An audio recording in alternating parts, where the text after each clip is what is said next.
சீதா,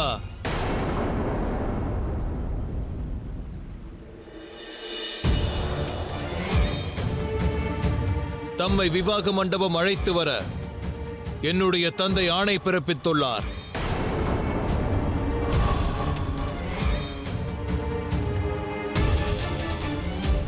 ராவணன் மைந்தன் மேகநாதன் ஒரு காட்சியை இன்று முதன்முறையாய் காண்கிறேன். புதல்வனாய் பிறந்தவன் அவன் தந்தையாற்றும் அதர்மச் செயலுக்கு துணை நிற்கின்றான். தர்ம போதனை வழங்க தேவையில்லை. தர்மம் நீதியை பற்றி என் தந்தை அறிவுறுத்தி உள்ளார்.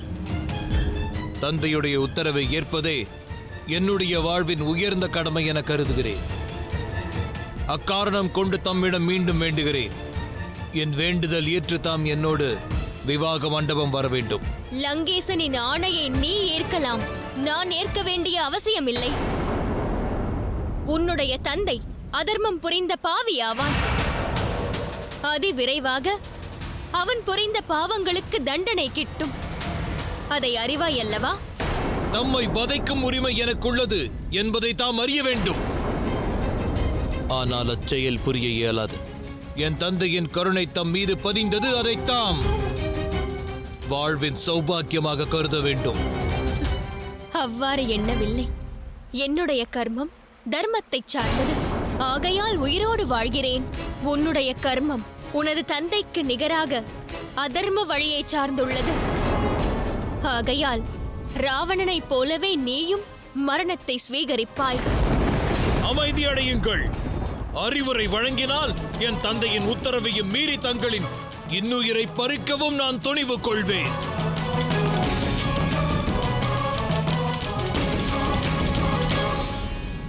மாவீரர் வாலி இப்போது அகிலத்தில் இல்லை. அவரின்றி கிஷ்கிந்தை பிரஜைகள் தவிப்பில் ஆழ்ந்துள்ளனர். அவர்களை வழிநடத்த தம் உதவி தேவை. சுக்ரீவன் கிஷ்கிந்தையின் அரியணையில் அமர்வார். ஆனால் ராஜ்யத்தை வழிநடத்த சுக்ரீவனுக்கு தம்முடைய தர்மம், நீதி, அனுபவம், ஞானம் அவசியம் தேவை. தம் புத்திரன் அங்கதன் தன் பாட்டனாரான சுசேனரிடமிருந்து இங்கு வந்தால் அவனுக்கு தாம் ஆறுதல் வழங்க வேண்டும். சத்திய வாழ்வு வாழும் ஒரு பதிவிரத நங்கை நான் கூறிய இக்கடமைகளிலிருந்து விலகுவது நற்செயலா?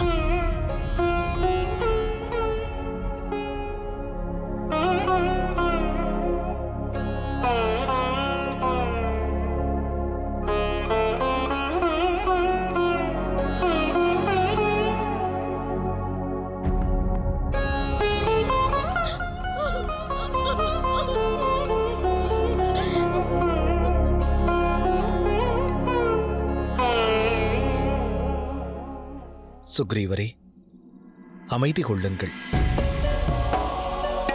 வாலிக்கு நற்கதியே ஏற்பட்டுள்ளது. விரைந்து வாலியின் உடலுக்கு அந்திம கிரியைக்கான சடங்குகள் துவங்குதல் நன்று.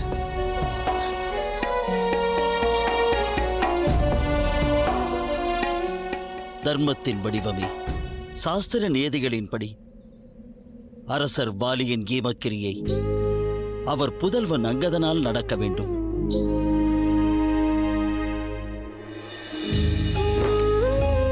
நல்லது. அஞ்சனை மைந்தனே, சுசேனரிடம் இருக்கும் வாலி மைந்தன் அங்கதன் விரைந்து இங்கு வர வேண்டும். உத்தரவு ஏற்றேன் பிரபு.